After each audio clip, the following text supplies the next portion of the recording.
Hello, good evening all of you. Good evening sir.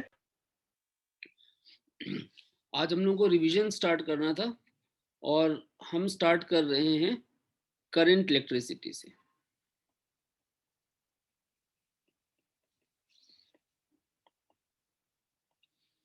तो I hope so आपने पढ़ लिया होगा अच्छे से।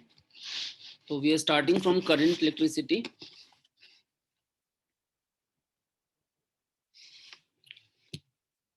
सबसे पहले आपकी कॉपी में जो भी आपने पढ़ा हुआ है, जो क्वेश्चंस एनसीईआरटी के किए हुए हैं, अदर क्वेश्चंस किए हुए हैं, और कॉपी में जो भी पढ़ा, अगर उसमें कोई डाउट्स हैं तो वो आप मुझसे पूछ सकते हैं। पहले डाउट्स, उसके बाद मैं आगे बढ़ूंगा। एनीवन?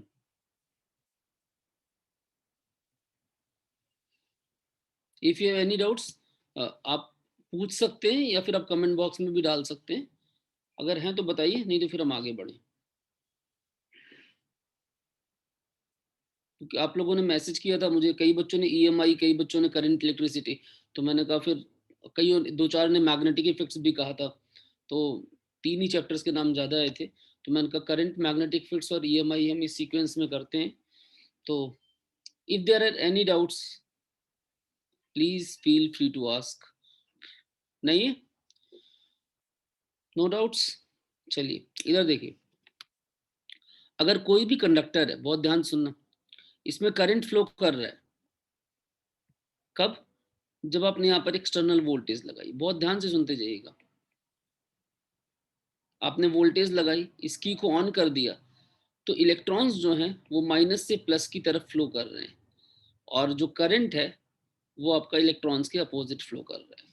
जस्ट रिकॉल करा रहा हूँ मैं एक बार कॉन्सेप्ट को, फिर आगे बढ़ता हूँ। करंट की वैल्यू क्या होती? चार्ज अपॉन टाइम, और चार्ज अपॉन टाइम और यूनिट होती एम्पियर। अगर मैं आपसे बोलूं 1 एम्पियर, तो that is 1 coulomb upon 1 second, यानी कूलम पर सेकेंड इज एम्पियर। क्लियर? अगर इलेक्ट्रॉन्स कंट्रोल डायरेक्शन में फ्लो कर रहे हैं तो दैट इज करंट। अब करंट निकालने के लिए हमारे पास फॉर्मूला आ गया, charge upon time. In terms of number of electrons it is NE/T, और आपको नंबर ऑफ इलेक्ट्रॉन्स फ्लोइंग चाहिए तो IT/E। कहीं पर भी डाउट हो पूछना बेटा, एक बार भी बिना हेजिटेशन के पूछ सकते हैं आप। अगर हमारा चार्ज वेरिएबल है, टाइम के साथ चेंज हो रहा है, तो करंट इज dQ/dt, और यहां से पता चलता है कि dQ इज IDT, यानी charge is integration of current with respect to time. तीसरी बात, in terms of drift velocity, ANE into drift velocity. किसी भी कंडक्टर का अगर आपको क्रॉस सेक्शनल एरिया मालूम है, A is cross sectional area, है ना, N is number of free electrons per unit volume, और ई क्या है, चार्ज ऑन इलेक्ट्रॉन, और वी क्या है यहाँ पर, ड्रिफ्ट वेलोसिटी। तो ड्रिफ्ट वेलोसिटी के टर्म्स में भी हम करंट को एक्सप्रेस कर सकते हैं। इसके अलावा चौथी बात, अगर अपने वोल्टेज के टर्म्स में एक्सप्रेस करना है तो V बाई आर, है ना, V बाई आर, और आर को लिख सकते हैं रो एल बाई ए, ऐसे भी लिख सकते हैं। देखते जाइए ध्यान से, रो एल बाई ए। अब यहाँ पर अगर मैं करंट अपॉन एरिया लिखूं तो that is voltage upon length is electric field by rho.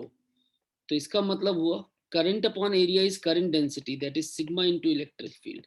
ये फॉर्मेट्स अब जहां जैसा न्यूमेरिकल हो सकता है न्यूमेरिकल इस फॉर्म में हो सकता है इस फॉर्म में हो, है ना, जिस भी फॉर्म में हो हम लिख सकते हैं क्वेश्चंस को सॉल्व करने के लिए। इसके अलावा अगर मान लीजिए कोई भी चार्ज है, गोल गोल घूम रहा है सर्कुलर पाथ पे, v स्पीड से चार्ज पार्टिकल सर्कल को ट्रेस कर रहा है, तो करंट की वैल्यू होगी चार्ज अपॉन टाइम पीरियड, और time period is 2 pi r upon v, तो q v by 2 pi r. This is the value of current, किसके लिए, for a charge moving along a circular path. ये सारी बातें एकदम basic बातें हैं जो आपने पढ़ी हुई हैं, जस्ट मैं रिवाइज करवा रहा हूँ, इसलिए सारी बातें रिकॉल कर रहा हूँ एक बार। ये करंट निकालने के अलग अलग फॉर्मेट्स हैं एक बेसिक तरीके से, क्लियर।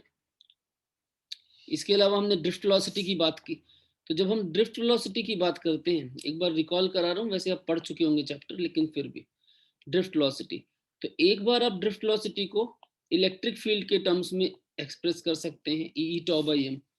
साथ में ड्रिफ्ट वेलोसिटी को आई अपॉन ए एन ई इस फॉर्म में भी एक्सप्रेस कर सकते हैं।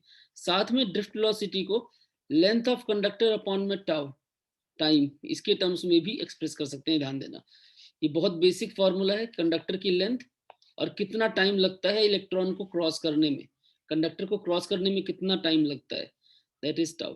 तो drift velocity is length upon tau, ये भी फॉर्मूला आप यूज कर सकते हैं।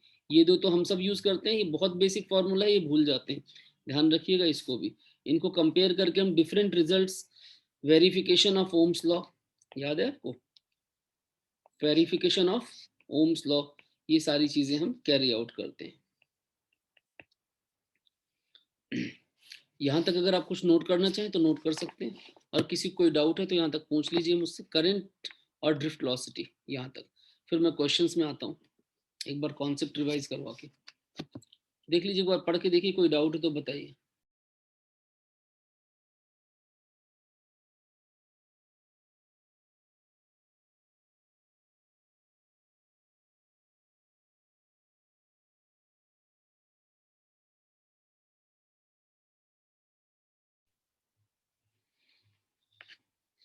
यहाँ तक कितनों को क्लियर है, हाथ रेज करिए बच्चों।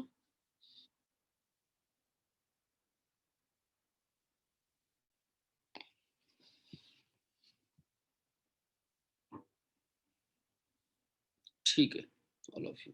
अब देखिए इसके बाद,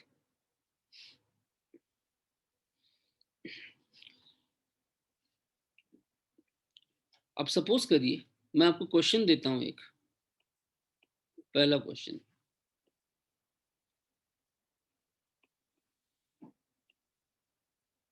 कैलकुलेट लिखिए question, write down the question first.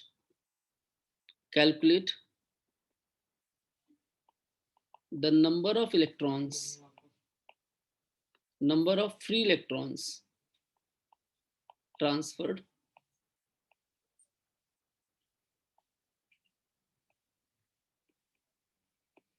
through the conductor in 10 seconds using this graph. This is the current time graph. This is 3 seconds and this is 10 seconds. This is 5 milliamperes and time is in seconds. Find the number of electrons transferred through the conductor in 10 seconds. I want your answer in the comment box. Solve it fast and give it to me.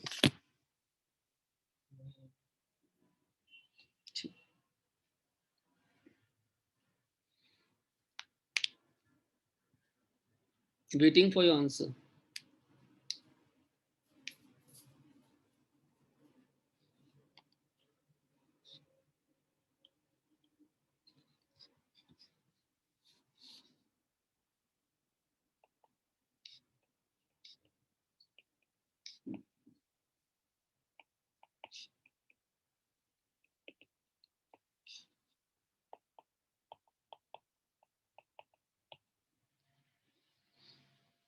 जल्दी solve कर रहे हैं ना आप लोग?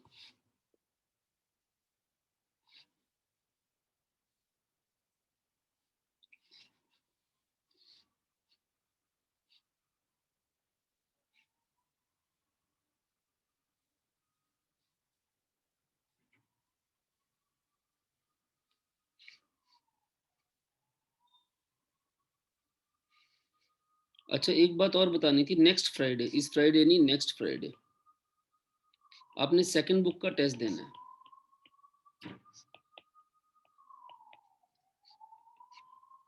Next Friday date कौन सी होगी? 27 27 होगी, 27/11, ठीक है। पूरी सेकंड बुक का ऑब्जेक्टिव सब्जेक्टिव दोनों।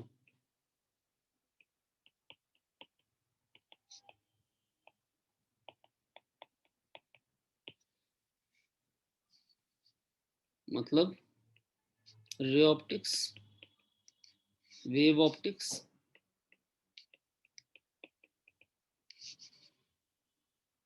सेमीकंडक्टर्स और आपके मॉडर्न फिजिक्स के तीनों चैप्टर्स, ड्वेल नेचर, एटम्स और न्यूक्लियस।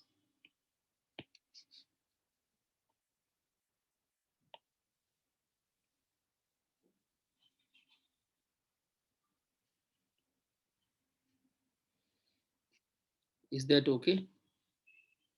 अच्छे से पढ़ करके आप देंगे अगले फ्राइडे को। आपके पास बहुत टाइम है, अभी 10 दिन का टाइम है, तो अगले फ्राइडे तक अब इसको कंप्लीट कर लेंगे और बहुत अच्छे से पढ़ के देंगे।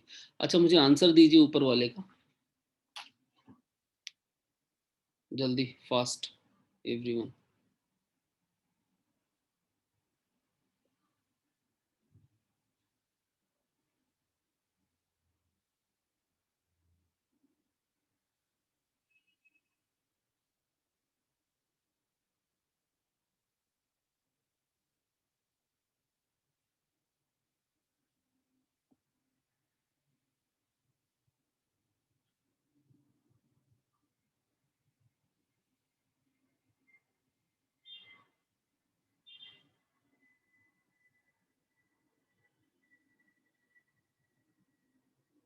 क्या हो गया, आप आंसर क्यों नहीं दे रहे?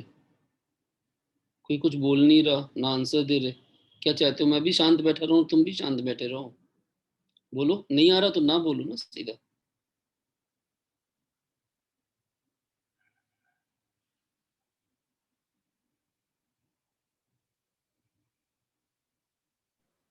Yes sir. क्या यस सर? सर एक बात बता दो। अच्छा, ईशा को नहीं आया, बाकी सबको आ रहा है? जल्दी करिए, आंसर भेजिए। वैभव ने भेजा है 3.1 इंटू 10⁻17। Anyone else? देखिए, आप ये बताइए, अगर आप बेटा कम्युनिकेट नहीं करना चाहते तो फिर मैं भाषण दे के निकल जाऊंगा, कोई फायदा नहीं होगा। आप मुझसे कन्वर्सेशन करेंगे तो आपको ज्यादा अच्छा समझ में आएगा। मैं ये बोल रहा हूँ, आप ये बताइए, करंट और टाइम ग्राफ से हमें क्या पता चलेगा? करंट और टाइम ग्राफ का जो एरिया होगा, area under current time graph क्या देता है बताइए? चार्ज देता है, देता है। और चार्ज की वैल्यू क्या होती है? एन। तो एन कितना होगा? Q by. अब आपके पास एरिया कितना है यहाँ पर? एरिया है ट्राइंगल का half base into height plus में रेक्टेंगल का, यही है। देखिए, रेक्टेंगल का ये जो लेंथ है वो 7 है और ब्रेड्थ 5 है। ट्राइंगल में बेस जो है वो 3 है और हाइट 5 है, ठीक है। ये ट्राइंगल का एरिया प्लस में रेक्टेंगल का एरिया। इसको सॉल्व करिए, कितना हो गया? 7.5 प्लस में 35, दैट इज 42.5, है ना। और मिली एम्पियर लगा हुआ है, तो ये हो जाएगा मिली कूलम। कितना होगा? मिली कूलम। अब नंबर चाहिए, तो चार्ज हो गया 42.5 मिली, यानी 10⁻³ और ई है इलेक्ट्रॉन का चार्ज, दैट इज 1.6 इंटू 10⁻19। एक मिनट,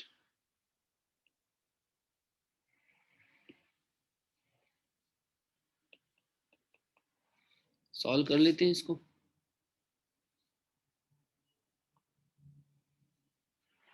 टेन की पावर 16 ऊपर चला गया और 42.5 एक तरह से आप ले लो 425/16, तो इसको 16 से कैंसिल कर दो। 16 टू जा 32 है ना, फिर 10 105 105 क्या आएगा, 5 जा 90 और 6 जा कितना होगा 106। तो आपके पास कितना आएगा यहाँ पर 80 96 96 यानी लगभग लगभग 26 पॉइंट समथिंग। तो यार है 26 पॉइंट समथिंग इंटू 10 की पावर 16, ये आपका आंसर आना चाहिए। चेक करिए। तो कुल मिला के समझने वाली बात क्या थी, समझने वाली बात क्या थी बताइए जल्दी, कि आपके पास जो करंट और टाइम ग्राफ है, इसका एरिया जो होता है वो क्या देता है आपको, चार्ज देता है। करंट और टाइम ग्राफ का जो एरिया होता है दैट गिव्स यू चार्ज। ठीक है, कोई डाउट यहाँ तक कितनों को क्लियर है?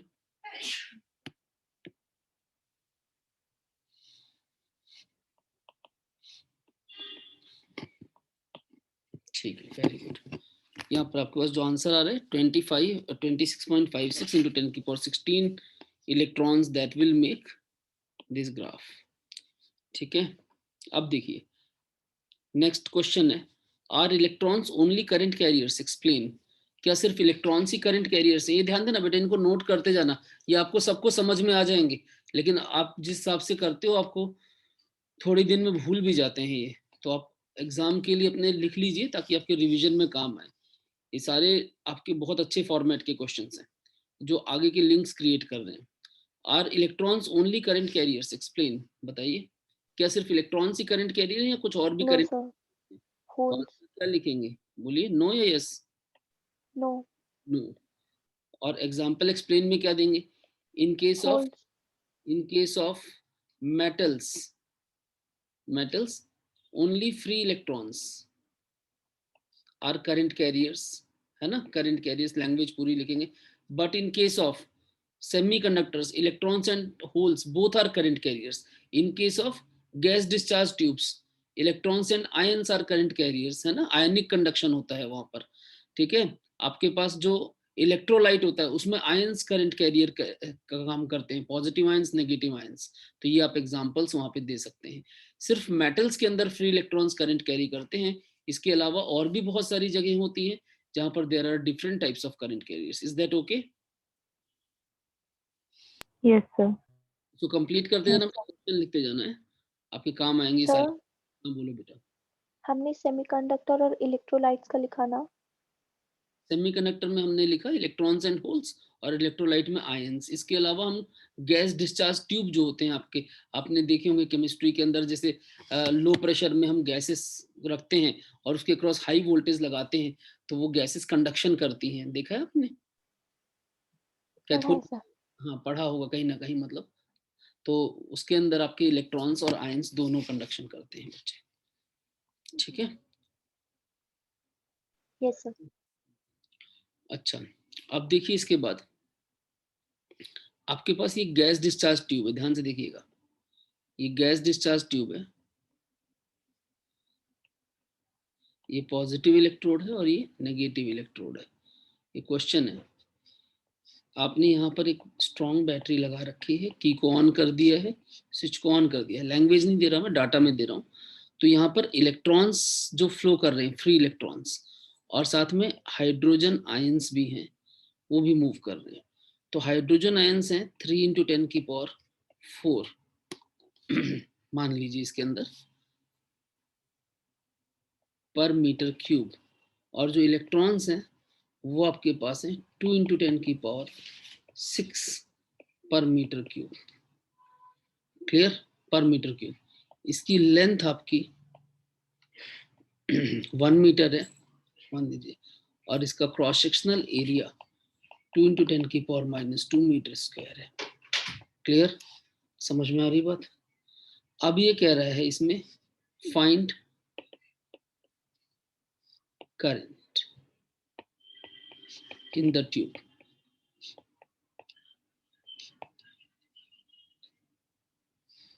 जल्दी find current in the tube. हो सकता है कुछ डाटा आपको बेवकूफ बनाने के लिए भी दिया हो, तो आपने देखना है आपको क्या चाहिए और क्या नहीं चाहिए।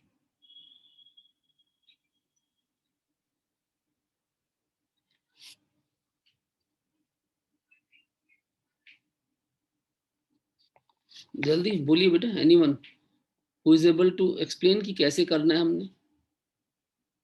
It's a very good question, awesome question. यहाँ पर आपको नंबर ऑफ फ्री इलेक्ट्रॉन्स दे रखे हैं और हाइड्रोजन आयंस दे रखा है। आपको पता है यहाँ प्लस है और यहाँ माइनस है, तो इलेक्ट्रॉन्स तो माइनस से प्लस जाएंगे और जो हाइड्रोजन आयंस होंगे वो प्लस से माइनस जाएंगे। प्लस से माइनस हाइड्रोजन का करंट उसी की डायरेक्शन में होगा और इलेक्ट्रॉन्स का करंट इसके अपोजिट होगा। तो ये दोनों के दोनों करंट ऐड हो जाएंगे। ऐड हो जाएंगे क्यों? क्योंकि इलेक्ट्रॉन्स का करंट उनके अपोजिट लिया जाता है और हाइड्रोजन आयंस जो पॉजिटिव चार्ज है उसका करंट उसी की डायरेक्शन में होगा। तो जो करंट होगा वो होगा NE/T। कितना होगा? NE/T।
नंबर NE/T होता है ना बच्चों, तो Ne में क्या होगा? इलेक्ट्रॉन्स भी हैं और हाइड्रोजन आयंस भी हैं।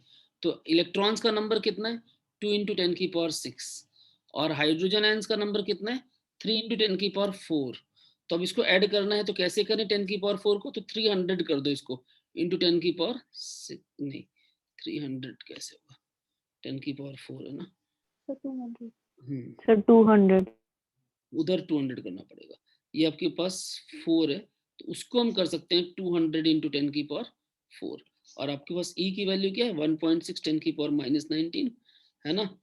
और ये पर मीटर क्यूब है और ये पर सेकंड में है डाटा। तो पर सेकंड मीन्स टाइम इज 1। अब आपके पास ये पर मीटर क्यूब है, ये नंबर क्या है? पर मीटर क्यूब है, तो आपको यहाँ पर वॉल्यूम से भी मल्टीप्लाई करना पड़ेगा, है ना? क्योंकि ये डाटा किस में? पर मीटर क्यूब में है। पर मीटर क्यूब मतलब 1 मीटर क्यूब में इतना है। तो आपकी वॉल्यूम कितनी है? वॉल्यूम हो गई एरिया इंटू लेंथ। एरिया आपको दिया हुआ है क्वेश्चन में एरिया दिया हुआ है ऊपर क्वेश्चन में 2 × 10⁻⁻2 और लेंथ दे रखी 1, है ना? इससे सॉल्व करेंगे तो आपके पास करंट की वैल्यू आ जाएगी। अब देखिए तो ये आ गया 203 × 1.6 × 10⁻⁻19 + 4 इज -15 और इंटू वॉल्यूम आ गई 2 × 10⁻2 into 1 is not going to create any effect. तो ये आपके पास 403 × 1.6 × 10⁻17 एम्पियर ये करंट आपका बन रहा है। क्लियर है? अब इसमें क्वेश्चन में थोड़ा सा और ट्विस्ट मार सकता है। पहले बताइए इतने में कोई डाउट है किसी को? एनीवन? क्लियर है बच्चों ये? Yes sir. Yes sir. हाँ, अगर इतने में डाउट नहीं तो अभी इसमें और क्या पूछ सकता है? इसमें पूछ सकता है कि आपके पास मान लो यहाँ पर वोल्टेज की वैल्यू दे देता है कि 1000 वोल्ट लगा दिया आपने, तो इसकी रेजिस्टिविटी कितनी इस मटेरियल की, जो अंदर फ्लो, जो अंदर गैसीय सब्सटेंस है उसकी रेजिस्टिविटी निकालो। मान लो यहाँ पर दे रखा है 1000 वोल्ट या 2000 वोल्ट, आपने करंट निकाल लिया तो आपको रेजिस्टेंस पता चल जाएगा, बोलो, है ना? Yes voltage upon Yes, sir. ये नेक्स्ट स्टेप से मतलब क्या क्या पूछ सकता है एग्जामिनर। देखो कोई भी क्वेश्चन आपका अगर सीधे सीधे आता है डेफिनेशन या डेरिवेशन तो आप सब कर देंगे। ट्विस्ट कहाँ कहाँ मार सकता है मैं उस पर आपसे डिस्कशन करना चाह रहा हूँ। वही चीजें मैं डिस्कस, आप समझ भी रहे होंगे कैसे क्वेश्चंस, क्योंकि क्वेश्चंस ये खुद ही मैं बना रहा हूँ सामने सामने आपके और खुद ही उनमें ट्विस्ट एंड टर्न्स दे रहा हूँ ताकि आप बातों को समझ पाए, है ना? तो वोल्टेज अपॉन में करंट में रेजिस्टेंस आ गया और रेजिस्टेंस की वैल्यू क्या होगी? ρL/A। तो यहाँ पर RA/L जो है वो हमारी रेजिस्टिविटी आ जाएगी। बोलो हाँ या ना? करंट निकाला, रेजिस्टिविटी भी पूछेगा तो वो भी निकाल लूंगा मैं। तो ये स्टेप इस तरह बढ़ा सकता है। देख लीजिए एक बार, इस फॉर्मेट को नोट कर लीजिए और ये बॉक्स में लिखते जाइए साइड में स्टार मार्क करके, इफ ही हैज रेजिस्टिविटी तो I will proceed this way. Got it और नॉट? कितनों को समझ में आ गया? हाथ रेस करिए बच्चों। जिसको डाउट है मुझसे बात करिए, बिना हेजिटेशन के बात करिए बेटा प्लीज, कोई हेजिटेशन की जरूरत नहीं है। अब तो आपके एग्जाम्स भी आने ही वाले हैं, पास हैं, चिंता ना करो, ज्यादा दूर नहीं है, मेहनत करिए अच्छे से। सर हाँ बेटा बोलो। ये रेजिस्टिविटी वाला रिपीट कर दो। अच्छा, आपको ये बताओ, आपको करंट समझ में आया पहले? Yes sir. हाँ, अगर आपको वोल्टेज दे रखी है तो आपको वोल्टेज और करंट की रेशियो से रेजिस्टेंस आ जाएगा। Yes sir. आ जाएगा। रेजिस्टेंस क्या होता है? वोल्टेज अपॉन करंट होता है बेटा, करेक्ट। है ना। अब रेजिस्टेंस की वैल्यू क्या होती है? ये formula R is equal to, ये लिख रहा हूं मैं, रो L बाई ए होती है ये वैल्यू। Yes sir. तो लेंथ आपको दे रखा है कंडक्टर की 1 मीटर, एरिया दे रखा है, R आपने निकाल लिया कैसे? वोल्टेज अपॉन करंट से। तो यस रो सर। की वैल्यू आ जाएगी बेटा, RA बाई L आ जाएगी, नहीं आ जाएगी? Yes sir. देख लीजिए, सभी लोग नोट करिए, फिर मैं आगे बढ़ूं।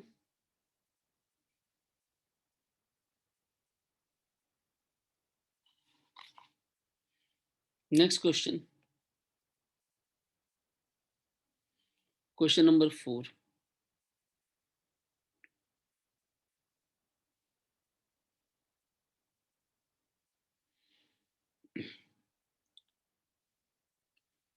ये 2 मिलीमीटर, 2 मिलीमीटर एंड 20 सेंटीमीटर, ये बार है एक, क्लियर। और ये दूसरी बार है 4 mm, 4 mm और 20 सेंटीमीटर। ये कॉपर की है और ये भी कॉपर की है। Question is calculate the ratio of resistivity of bar 1 and bar 2। निकालिए। Calculate the ratio of resistivity of bar 1 and bar 2। निकालिए। Calculate the ratio of resistivity of both the bars. Give me your answers.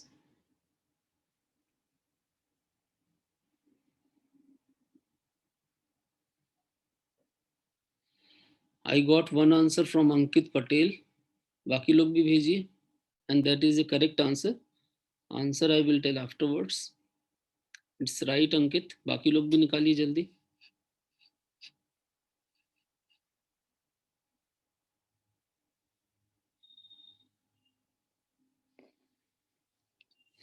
Ananya Singh कर रहे हो बेटा question? Ananya, Janvi हो रहा है बेटा? रेनू का आंसर भी आ गया, इट्स करेक्ट बेटा। साहिल हल्दर, इट्स करेक्ट, शाबाश, वेरी गुड। इसमें कुछ करना ही नहीं है क्वेश्चन में एक्चुअली। इसने रेजिस्टिविटी की रेशियो पूछी, ध्यान से देखिए। क्वेश्चन में रेजिस्टिविटी की रेशियो पूछी है। जब मटेरियल सेम है तो रेजिस्टिविटी में अंतर कहां से आएगा? रेजिस्टिविटी तो लेंथ और एरिया पे डिपेंड ही नहीं करती, तो no need to calculate, ratio is 1:1। This is your answer. क्या वो, क्या कैलकुलेट कर रहे हो आप लोग? हाँ, मुझे थोड़ा सा बेटा एक्टिव हो। देखो आपको समझ में आया नहीं आया पहले बताइए, किसी को डाउट है तो मुझसे भी पूछ लेना। भाई मटेरियल सेम है तो आप रेजिस्टिविटी में क्या कैलकुलेट करना चाहते हो? तो आपको बहुत बार बताया है कि लेंथ और एरिया पे डिपेंड नहीं करता। बस हाँ, एग्जाम टाइम में आपके दिमाग में स्ट्राइक करनी चाहिए बात, बता तो रखी है। अब दूसरा क्वेश्चन, इसी क्वेश्चन को अपग्रेड करते हैं। Question number 5, calculate the ratio of, लिखिए, calculate the ratio of resistance of both the bars. Resistance की रेशियो निकालिए, रेजिस्टेंस ऑफ बोथ बार्स। अब निकालनी पड़ेगी, है ना। रेजिस्टिविटी में कुछ भी नहीं निकालना था। रेजिस्टिविटी में क्या निकालना है? जब मटेरियल सेम है तो रेशियो सेम है, ठीक है, 1:1 है, वैल्यू सेम है। अब रेजिस्टेंस 1 बार और रेजिस्टेंस 2 बार क्या होगा? रो L1 बाई A1 और दूसरे में होगा रो L2 बाई A2। अब आप देखिए, रो सेम है, दोनों क्वेश्चन में लेंथ सेम है, एरिया अलग अलग है। A2 दूसरी बार का एरिया है 4/4 और पहली बार का एरिया है 2/2। मिलीमीटर मिलीमीटर दोनों में ही है तो कट जाएंगे, तो आपके पास क्या हो गया 4। तो ratio of both resistances of both the bars is 4:1. Is that okay? Resistance का ratio question number 5 that is 1:1, but resistivity का ratio it was 1. Sorry, resistivity ratio was 1:1 and resistance ratio is 4:1. Is it clear? किसी को doubt है तो Yes, sir. Anyone, किसी को भी doubt है तो पूछिए. अच्छा, अगला क्वेश्चन. अब इसके बाद यहाँ पर देखिए जरा, और जो आपको एनसीईआरटी के क्वेश्चंस मैंने पहले कराए हुए हैं और दूसरे क्वेश्चंस क्लास में कराए, वो अपने सारे नोट्स बनाए हुए, उनको अच्छे से रिवाइज कर लेना बेटा. अभी जैसे अगली क्लास में भी करंट ही चलेगा, भी 2-3 क्लासेस का है टॉपिक, टाइम लेगा, बड़े चैप्टर्स हैं, ढंग से रिविजन करना है हमें, ठीक है, काफी अच्छे से. लेकिन उस अच्छे से में आपका भी बहुत बड़ा रोल है कि आपको जो कॉपी में कराया हुआ है उसको अच्छे से प्रिपेयर कर लीजिए, और अगर उसमें डाउट्स है तो आप अगली क्लास में भी पूछ सकते हैं. क्लास के शुरुआत में ही जो डाउट्स हैं हम पहले क्लियर करेंगे, उसके बाद हम आगे बढ़ेंगे. फिर मेरे को तो बहुत सारे क्वेश्चंस कराने हैं, बहुत डिफरेंट टाइप्स के, है ना. तो अभी कुछ क्वेश्चन पेपर में भी दूंगा, तो उनको भी आपने देखना है ध्यान से, उनमें भी कोई डाउट्स हैं तो वो भी पूछने. वैसे उसमें आंसर हमने साथ में पब्लिश कर रखे हैं ताकि आपको दिक्कत ना हो, लेकिन फिर भी आपको अगर कोई भी चीज नहीं समझ में आती तो पूछिए बेटा, ठीक है. अच्छा, अब देखिए इधर अगला क्वेश्चन हमारे पास. हमने एक सर्कुलर लूप लिया है, ये वायर का लूप है. इसका जो रेजिस्टेंस है, इसका रेजिस्टेंस 4 ओम्स है, पूरे सर्कल का, फुल सर्कल का. क्वेश्चन नंबर 6, फुल सर्कल का रेजिस्टेंस 4 ओम्स है.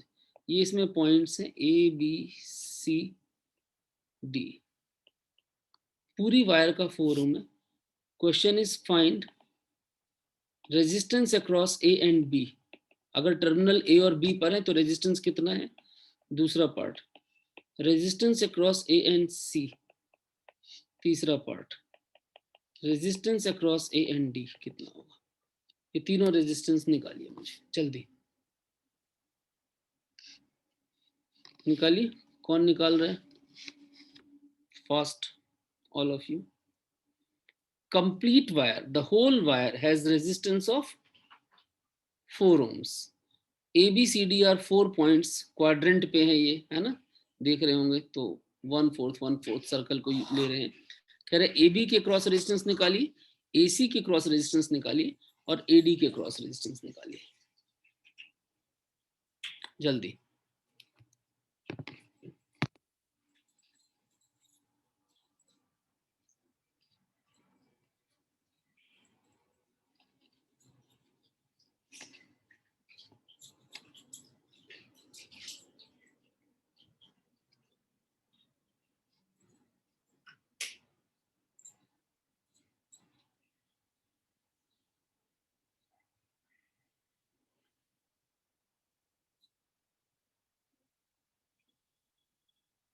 I want your answers in the comment box. Fast.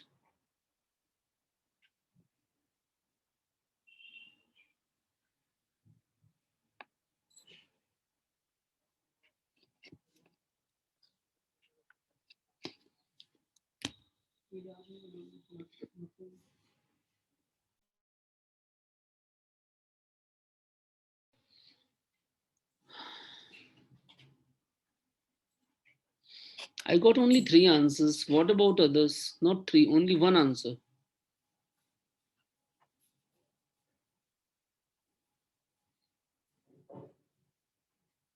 And that is also wrong, I think. अंकित का है ना, गलत है बेटा, ये चेक करो इसको दोबारा. देखो जरा, आपके पास पूरे इस सर्कल का जो रेजिस्टेंस है वो 4 ओम है. बहुत ध्यान से देखना. तो इसका मतलब क्या हुआ, ये हर पार्ट का 1 ओम है. अब इसने बोला रेजिस्टेंस पहला पार्ट है AB का, देखिएगा ध्यान से. सबसे पहला पार्ट है AB, दूसरा पार्ट है AC, तीसरा पार्ट है AD. अब आप देखना जरा ध्यान से, AB कहाँ पर है, A यहाँ पर है, B यहाँ पर, टर्मिनल लगा लो आप. तो ये 1 हुआ और ये कितना हुआ 3. अब AC बोलता है तो A और C यहाँ पर है, तो ये 2 हुआ और ये 2. और अगर AD बोलते हैं, कौन सा AD, हाँ A यहाँ पर है और D यहाँ पर है, तो ये 1 हुआ और ये 3. तो आप ये बताइए आर ए बी क्या है, आर ए बी है 1 इन पैरेलल विथ 3, तो ये क्या हुआ 3/4। और अच्छा आपने सही किया बेटा, कैलकुलेशन में ध्यान देंगे। AC इसमें क्या होगा 2 इन पैरेलल विथ 2, तो कितना हुआ 1 ओम। और इसमें अगर आप देखेंगे तो this is RAD, this is again 1 in parallel with 3, so that is again 3/4। तो दिस इज योर आंसर।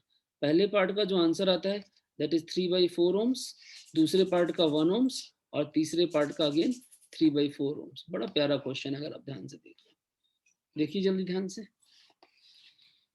कितनों को क्लियर है यहाँ तक? हाथ रेस करिए, जिसको डाउट है वो बात भी करिए बेटा।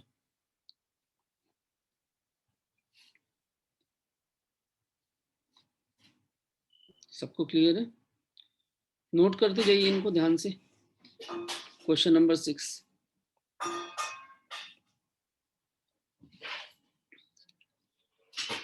क्वेश्चन नंबर 6 देख लीजिए, किसी को भी डाउट है बात करिए बच्चे।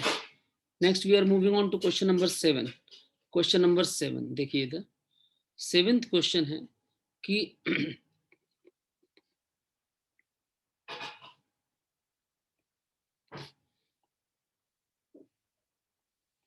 a copper wire has same length as that of a manganese wire। Copper wire और मैंगनीन वायर दोनों की लेंथ सेम है, which will have more thickness, किसकी थिकनेस ज्यादा होगी बताइए। तो इसको सॉल्व करते टाइम, ये हमने पहले भी किया हुआ है क्वेश्चन, बहुत बार प्रीवियस ईयर्स में भी पढ़ा हुआ है।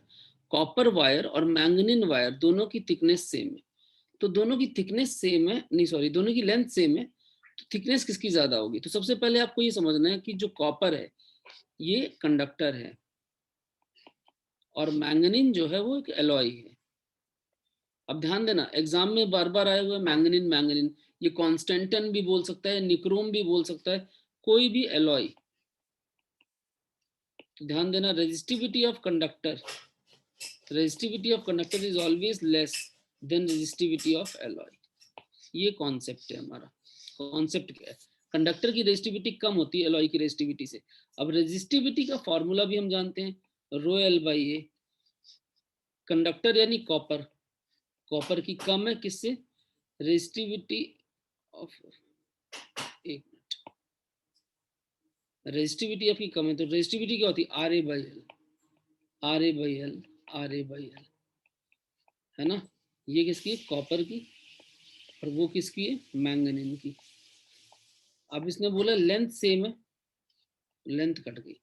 अब दोनों की एरिया की रेशियो पूछी है, तो एरिया कॉपर और area manganin, this is less than resistance manganin upon resistance copper. तो इसने क्वेश्चन में बोला हुआ है कॉपर वायर है सेम लेंथ एंड रेजिस्टेंस दोनों as that of manganin wire, resistance भी सेम है, लेंथ भी सेम है। तो अब आपके पास ये रेजिस्टेंस सेम है, तो ये 1 आ गया, मतलब area of copper is less then area of manganin. कहने का मतलब मैंगनीन जो है वो ज्यादा थिक होगी।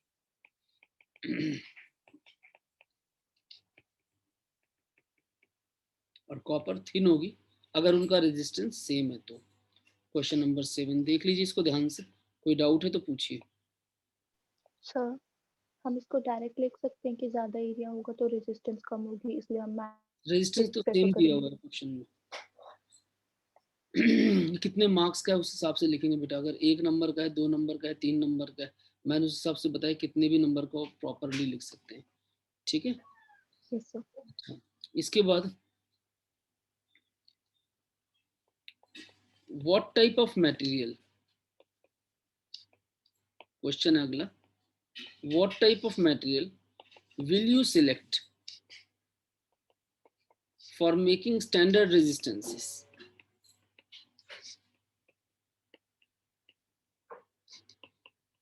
स्टैंडर्ड रेजिस्टेंस बनाने के लिए आप कैसा मटेरियल सिलेक्ट करेंगे? Give some examples.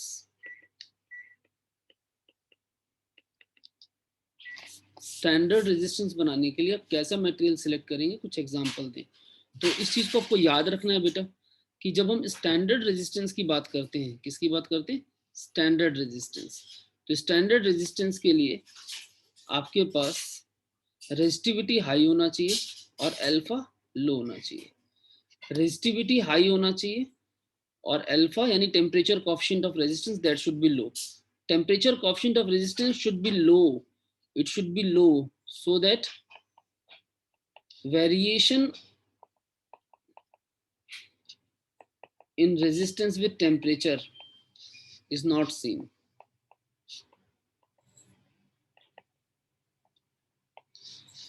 I can say so that there is negligible variation of resistance with temperature. ठीक है, टेम्परेचर के साथ रेजिस्टेंस वेरी ना करे, इसलिए स्टैंडर्ड रेजिस्टेंस का अल्फा लो होना चाहिए। और रो क्यों हाई होना चाहिए, क्योंकि R is rho L by A, ध्यान से देखिएगा, रो एल बाई ए। तो आपके पास जो वायर की लेंथ है वो क्या हो गई, आर ए बाई रो। तो अगर रो हाई होगा तो आपकी वायर की लेंथ आपको कम लेनी पड़ेगी, मटेरियल कम लेना पड़ेगा। समझ में आ रही बात, रीजन बता रहा हूँ मैं, बाकी वहाँ रीजन पूछे ना पूछे वो तो एग्जाम में डिपेंड करेगा, लेकिन आपको पता होना चाहिए कि क्यों ऐसा होता है। जैसे हमने कह दिया भाई स्टैंडर्ड रेजिस्टेंस बनाना है तो रेजिस्टिविटी क्या होनी चाहिए, हाई होनी चाहिए, अल्फा क्या होना चाहिए, लो होना चाहिए। क्लियर, ठीक है। एग्जाम्पल कॉन्स्टेंटन, ये पहले भी बताए हुए मैंने, निक्रोम और मैंगनीज। कॉन्स्टेंटन, निक्रोम और manganese, is that okay? Yes. देख लीजिए फटाफट, नोट करिए। अगला क्वेश्चन इसी को रिवर्स करके आता है कई बार। व्हाई डू वी प्रेफर इन तीनों में से कोई भी नाम या तीनों नाम, why do we prefer them for making standard resistances? आप समझ गए ना मैं क्या बोल रहा हूँ, वही क्वेश्चन है, रिवर्स करके बोल दिया। इन्हीं को क्यों प्रेफर करते हैं, क्यों, क्योंकि इनकी रेजिस्टिविटी हाई है और इनका अल्फा लो है, और ये तीनों के तीनों एलॉय हैं अगर आप ध्यान दे रहे हो। Clear, they have high resistivity and low temperature coefficient of resistance, that's why we prefer them. Note कर लीजिए क्वेश्चन नंबर 8 और 9।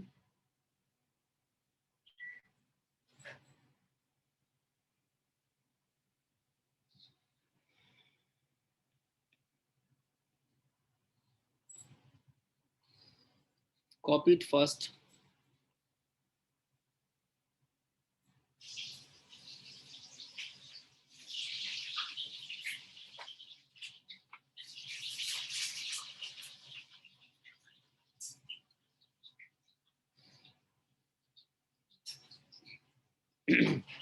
If it is done, let us move on to the next one.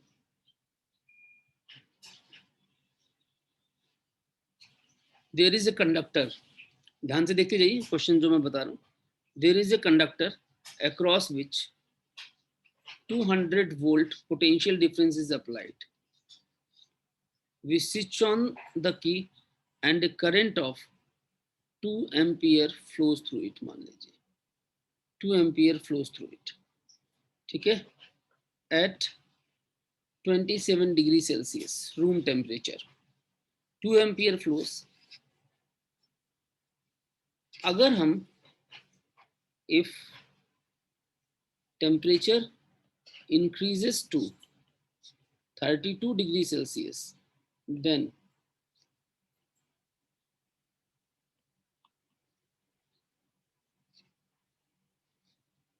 current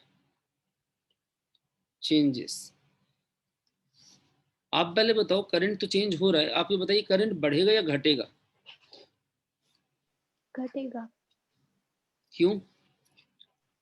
just एक logical question पूछ रहा हूँ। आप temperature बढ़ाते हैं, आपने पढ़ा हुआ है, तो टेम्परेचर बढ़ाते हैं तो रेजिस्टेंस बढ़ता है, और करंट होता है voltage upon resistance.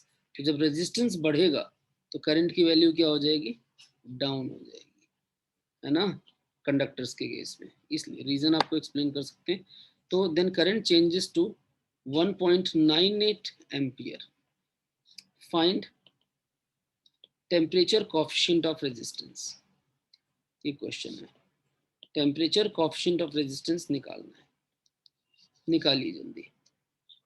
This is question number 10. Calculate alpha and write your answers in the comment box fast.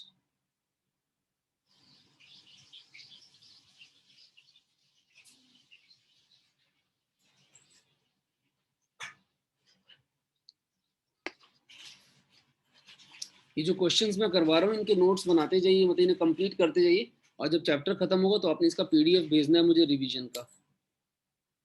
Clear? जल्दी करिए। फॉर्मूला याद है आपको या रिकॉल कराऊं? आपने पढ़ा था कि रेजिस्टेंस टेम्परेचर के साथ चेंज होता है, R2 इज R1 1 प्लस में अल्फा टी, याद है? डेल्टा टी, यही था। R2 इज R1 1 प्लस में अल्फा डेल्टा टी। अब ये कंडक्टर्स के केस में अल्फा पॉजिटिव होता है, और सेमी कंडक्टर्स के केस में और इलेक्ट्रोलाइट्स के केस में, रिवाइज करवा रहा हूँ मैं टॉपिक, ध्यान से देखिएगा, इलेक्ट्रोलाइट्स के केस में अल्फा नेगेटिव होता है, कंडक्टर्स के केस में अल्फा पॉजिटिव होता है। तो कंडक्टर्स में R2 की वैल्यू R1 से बड़ी होती है, और बाकी इन दोनों में R2 की वैल्यू R1 से छोटी होती है। ठीक है बच्चों, देखिए जरा। और अगर रेजिस्टिविटी का कॉन्सेप्ट पूछे तो रेजिस्टिविटी भी सेम फॉर्मूला लिखना है, 1 प्लस में अल्फा डेल्टा टी। क्लियर? ये है फॉर्मेट हमारा। और अल्फा की वैल्यू क्या होती है? Delta R upon R1 delta T, ये हमने पढ़ा हुआ है। अब आप लगाइए इस पे दिमाग, ये अपने कॉन्सेप्ट जो पढ़ा हुआ है वो ये है, इसको अप्लाई करते हैं इस क्वेश्चन में। आंसर नहीं आया अभी तक किसी का? I was waiting for your answers.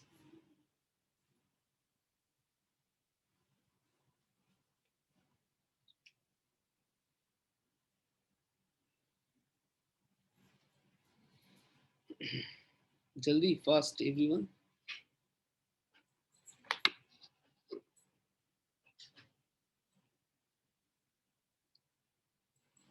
नहीं, देखिए डाटा आपको दिया हुआ है, अल्फा की वैल्यू है delta R upon R1 delta T. Delta R यानी R2 minus R1 upon R1 delta T. इधर देखिएगा, R2 माइनस R1। अब यहाँ पर वोल्टेज और करंट दे रखे हैं, तो हम इसमें क्या करते हैं, वोल्टेज अपॉन में I2 माइनस वोल्टेज अपॉन में I1, इस तरह से इसको थोड़ा सा सिंप्लीफाई कर लेते हैं। कई लोग क्या करेंगे, वोल्टेज अपॉन में करंट सॉल्व करेंगे, टाइम बहुत लग जाता है उसमें। तो मैं तो यही सजेस्ट करूंगा कि आप कैलकुलेशन पे ना इंसिस्ट करके पहले फॉर्मूले को सिंप्लीफाई करो। देखो एक आसान सा फॉर्मूला बन गया, वोल्टेज कॉमन आके ऊपर नीचे से कट गई ना। देखिए ये क्या बचा, ये बचा I1 माइनस I2 अपॉन नीचे I1 I2, और ये I1 कट गया तो एक I2 बच जाएगा, I2 डेल्टा टी, ये आ गया। देखिए ध्यान से, तो कितना आसान हो गया question. Why to calculate resistance? I don't require it. It's I1 minus I2 यानी 2 minus 1.98 upon I2 is 1.98 into delta T is the change in temperature, and that is how much। आप डेल्टा टी की value यहाँ पर, वैसे तो आपको kelvin में convert करना चाहिए, 27 को और 32 को केल्विन में कन्वर्ट करिए और माइनस करिए। लेकिन यहाँ पर जब हम माइनस करते हैं ना डेल्टा टी, उसमें फर्क नहीं आता केल्विन में और सेल्सियस में, वो सेम ही रहेगा। 32 और इसका जो डिफरेंस है वो 5 है, तो आपके पास आ गया 0.02 अपॉन में 1.98 और नीचे 5 है। अब आप देखिए इसको एडजस्ट करते हैं, कैलकुलेशन 2 अपॉन 198 इंटू 5 इंटू 5, ये आपके पास। तो इसको सॉल्व करेंगे, this is the value of alpha. ठीक है, इज दैट ओके और नॉट ओके? देख लीजिए कितना आसान कर दिया इस क्वेश्चन को। ये फॉर्मेट आपका डाटा बेसिक का मैं चेंज कर रहा हूँ क्योंकि मैं अपने आप क्वेश्चंस बना रहा हूँ यहाँ पे, लेकिन एनसीईआरटी में आपका फॉर्मेट है ना। अगर आपने ध्यान दिया, हम उसमें बहुत टाइम लगाते हैं, वोल्टेज करंट की रेशियो निकालते हैं, रेजिस्टेंस निकालते हैं, we consume a lot of time. And what about this trick? I think this is making the question very simple. अगर आप ध्यान दे रहे हो तो simply it's I1 minus I2 upon I2 into delta T. Is that okay? कितनों को clear है यहाँ तक, 10th क्वेश्चन तक? हाथ रेज करिए, जिसको डाउट है वो बात करिए मुझसे।